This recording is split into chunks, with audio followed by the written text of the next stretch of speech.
మంత్రులు ఎమ్మెల్యేలంటే ఎంత జాగ్రత్తగా ఉండాలో చెప్పుర్రి. ఓ మాట మాట్లాడే కాడ తలిగొస్తుందా తప్పు వస్తుందా అనేదంతా చూసుకొని మాట్లాడాలి. ఏదో నోరు జారి ఓ మాట మాట్లాడితే మాత్రం ఎవరు పట్టించుకుంటారులే అన్నట్టు ఉంటే ఇగో గిట్ల నవ్వుల పాలవుతారు. ఇదంతా ఎందుకు కానీ సీదా వార్తలకు పోదాం పర్రి, మొత్తం అర్థమవుతుంది ముచ్చటేందో. ఈ నడుమ మంత్రి కొండా సురేఖ మేడంకు ఏమైందో ఏం పాడో గాని ఏ ముచ్చట మాట్లాడినా వట్టిగా ఎగస్ పార్టీ వాళ్ళకు దొరికిపోతుంది. ఇక జూన్ 2వ తారీఖు నాడు తెలంగాణ అవతరణ పండుగ జరిగింది కదా, ఆగొగ్గా పండుగకు పోయిన మంత్రి మేడము హన్మకొండల మాట్లాడుకుంటే గిట్లన్నది.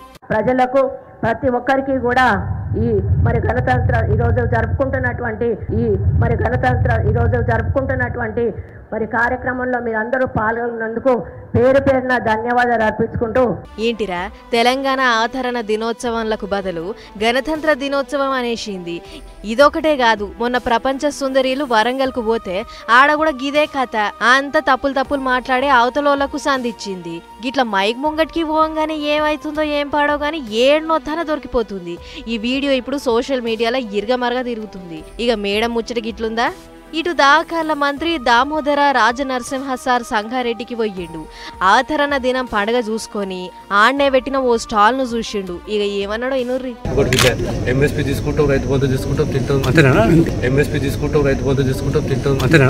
అన్ని పథకాలు తీసుకునుడు బొత్తవలుగా దాగి పండుడు అని పుసుక్కున అనేసిండు. అయ్యో సారి ఇంత మాట అన్నాడేంది అనే లోపే పథకాలు తీసుకొని వట్టిగా తిరుగుడు కాదు, అన్ని పనులు మీరే చేసుకోవాలి అని కవర్ డ్రైవ్ ఆడిండట. ఇక మంత్రుల ముచ్చట ఇట్లుంటే మహబూబాబాద్ జిల్లా Dornakal MLA doctor Ramachandra Naik sir ఇంకో అడుగు ముంగటికి వేసిండు. జై తెలంగాణ, జై బాపు, జై భీమ్, జై జగత్, జై కాంగ్రెస్. చూసిర్రా ఎట్లున్నాయో చిత్రాలు. రాష్ట్రానికి పెద్ద పండుగైన అవతరణ దినోత్సవం నాడు గిట్ల ఏడికొస్తే ఆడికి మాట్లాడిర్రు లీడర్లు.